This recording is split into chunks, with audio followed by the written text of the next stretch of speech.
eu queria falar, pegando bem a questão das sanções econômicas, né? Essas sanções econômicas impostas à Rússia, o rublo, né? A moeda russa já perdeu valor. E a gente fala muito em relação que, nesse momento, as criptomoedas parece que elas ganharam um papel de grande destaque nessa guerra, né? Desde que elas foram criadas em 2008, parece que essa é a primeira vez que as cripto agora estão sendo inseridas num contexto de guerra e a gente já vê ali uma diferença na forma das pessoas pensarem quando elas relacionam as criptomoedas. Primeiro que antigamente era visto um problema as criptos não terem um órgão regulador. Hoje a gente vê que é o contrário completamente, porque quem tem um órgão regulador muitas vezes está com seu dinheiro preso, parado. A gente está falando aí, né, das sanções bloqueando o dinheiro exatamente dessas pessoas que estão aí envolvidas nesse confronto, pessoas que muitas vezes nem estão, né, na verdade, defendendo um lado ou não, mas estão sofrendo essas sanções. O rublo é uma forma da gente trazer aí realmente o impacto, né, dos russos não poderem realmente ter mais aquele poder de compra por conta das sanções. E isso não aconteceria com as criptomoedas por realmente não ter ali, de repente, um regulador que antes era visto como algo ruim e hoje talvez esteja sendo visto de uma forma totalmente diferente, porque traz a liberdade aí realmente do dono do criptoativo poder negociar. Então eu queria entender um pouquinho a sua avaliação em relação a todas essas variações dos criptoativos, né? Realmente, será que eles podem estar sendo aí uma forma dos russos proteger seu patrimônio, driblar todas essas sanções aí e continuar tendo o poder de receber o seu dinheiro por conta desses criptoativos?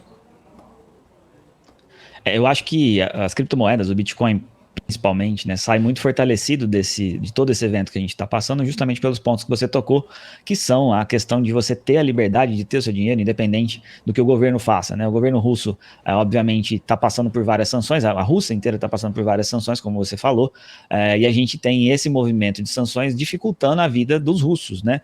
Em última instância, porque no final das contas, essas sanções, eu vou pôr um ponto até que é polêmico, porque ainda que nós do Ocidente acreditamos que isso está correto, né?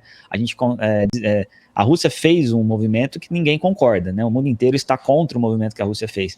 Mas, ao mesmo tempo, a sanção que foi aplicada, vamos lembrar, o dinheiro que é da Rússia, né? E só para de novo, tá? Isso é um ponto polêmico, mas é a forma que eu acredito a respeito desse assunto. Não faz sentido a gente bloquear um dinheiro que seja de um país soberano, que é no caso a Rússia, mesmo em situações de guerra. É a minha opinião.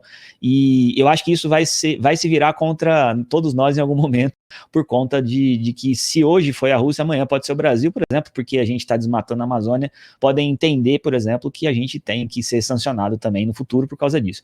Então, eu acho que o Bitcoin, nesse movimento todo que está acontecendo agora, mostra que os governos, em geral, têm muito poder sobre o dinheiro, sobre a movimentação financeira, e a gente tem o Bitcoin aí para tentar, e na prática, está se provando, né, como uma forma de se proteger desse tipo de movimento. Independente do governo russo que eles estão fazendo, do ataque, se está correto ou não, a população russa que tinha já acesso a criptomoedas está conseguindo proteger o seu capital. Para vocês terem uma ideia, nas últimas semanas, aí o Bitcoin bateu máxima histórica em preço em rublos, né? Chegou a 5 milhões de rublos o Bitcoin, e o Bitcoin estava sendo negociado lá na Rússia com ágio a 60 mil dólares, enquanto a gente está negociando o Bitcoin no mundo inteiro por 40 mil dólares, lá na Rússia chegou a ser negociado por 60 mil dólares, o que mostra, né, a necessidade dos cidadãos russos de precisarem, né, sem ter acesso nenhum ao sistema financeiro, precisaram aí correr para as criptomoedas que, como você disse, não é só questão de regulação, tá? A gente tem também a questão de que não tem nenhum governo que consiga